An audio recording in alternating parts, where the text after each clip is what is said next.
Janie. Welcome back to the Bookworms, buddy. It is spook season, and I am decorated. I will have a shelf tour of the shelves.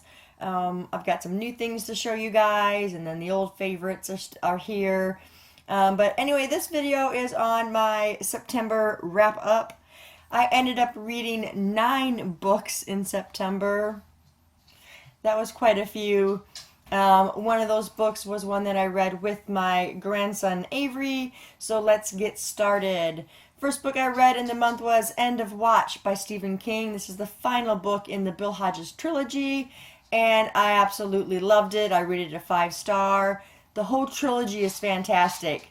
Starts out with Mr. Mercedes, then Finders Keepers, then End of Watch. So if you want to read a really good serial killer kind of trilogy, then that one is really good, especially written by Stephen King. Absolutely loved that trilogy. The next book that I read was The Husband's Secret by Liane Moriarty, and this one I actually got from the library along with End of Watch when I got End of Watch, and I actually had that as an ebook, and I just never got to it. Well, I saw it at the library, decided I'd pick it up and I would read it, and I absolutely loved it. When I first started reading it, I had the thoughts of, well, why is there more than one story going on right now? I want to know about what The Husband's Secret is. And patience is all I can say with that. Everything comes together so beautifully, and the writing is so fluid. I absolutely love how she writes. I absolutely love the twists that she puts in her books. Beautifully written by a very talented writer. I gave that one 5 stars. The next book that I read was Stranger in Paradise by Robert B. Parker. This is book number 7 in the Jesse Stone series. And I know I said this before, but he is fantastic with dialogue in books. It makes the books really fast-paced, very exciting. The first couple books in the series are a little slower, especially the first one, but I think it's introducing the town he's in of Paradise and him as a character, and then the other characters that are part of his team and that kind of stuff. So you have to kind of learn all that. But the books just get better from the first one up. And I'm on book 8 now, so yeah, this one I rated 4 stars. The next book that I read for a buddy read with a friend was The Raven Boys by Maggie Stiefvater. I kind of had mixed feelings on this book when I first started reading it. I felt like the writing was kind of choppy. I didn't relate to the characters. The further you get into the book, and it was pretty far, it was at least halfway, and it started to pick up for me. I did like Blue. I thought she was a strong character, but I just didn't really love Blue, and it's okay. I rated it 3.5 stars. I will continue with my buddy that I'm reading it with. Yeah, 3.5 stars. The next one that I read was The Red Pyramid, which I borrowed it from the library, but I do now. I'm going to give you a little sneak peek. I do have the book now, but it's coming up in a book haul.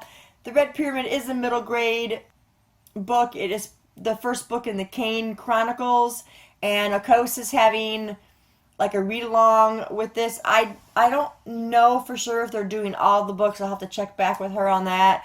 But I really did enjoy The Red Pyramid. It was fast-paced, and there was a lot going on. It was adventurous. But, when you get into a middle grade kind of book, they are a little bit more adventurous. But, it's kind of teetering on young adult. There are some things in there that are a little more young adult than they would be middle grade, in my opinion. I did really enjoy it, and I rated it 4 stars. The next book that I read was Big Little Lies, again by Liane Moriarty. Again, I loved it. And she just puts these twists smack in the middle of the story that you don't expect.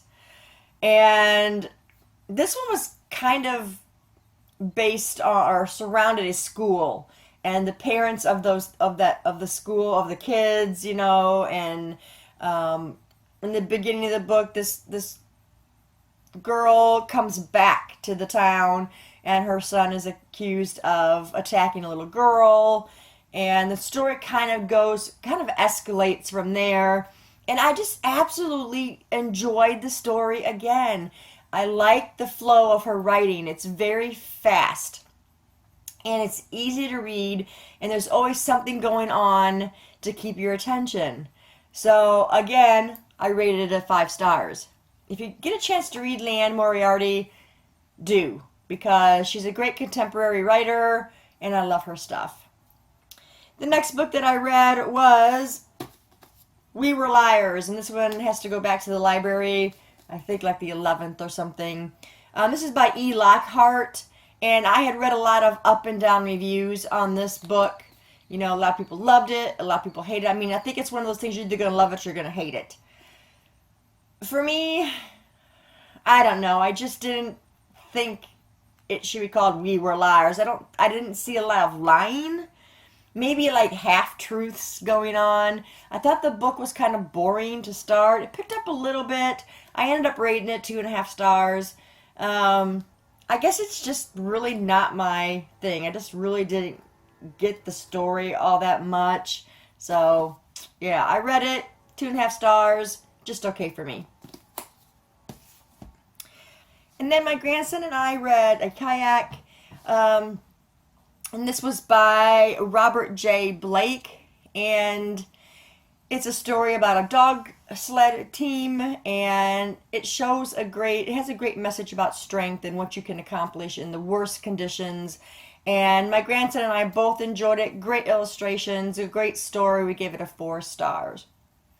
And then the last book that I read for the month was Quicksilver. This was by Claudie Kahn. This is book number 1 in the Hungry Moon series. It is a paranormal, but I needed a cue for my A through Z challenge, so I chose Quicksilver. It was a pretty quick read. It was pretty fast paced. The sex in the story was not over the top, which I was very appreciative of. And it was classed as a paranormal romance, but I thought there was more about the characters, you know, being werewolf and shapeshifter. I think those were more in the forefront than the romance part was.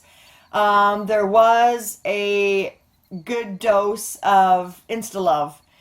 I guess I kind of understand that because of what the story was about.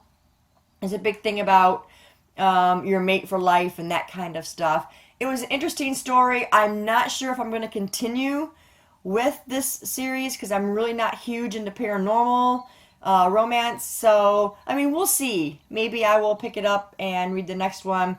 But I ended up rating that one a 3 star. I think it is worth the read. And it was okay. You know, considering I don't read this type of book. But it was okay. So those are the books that I have read for the month of September. All of these full written reviews are on my blog or on Goodreads if you guys want to go read those. It's all going to be down in the description. If you've read any of these books, let me know in the comments below and we will talk about it. Thanks guys for staying tuned, and I'll see you in the next video. Bye.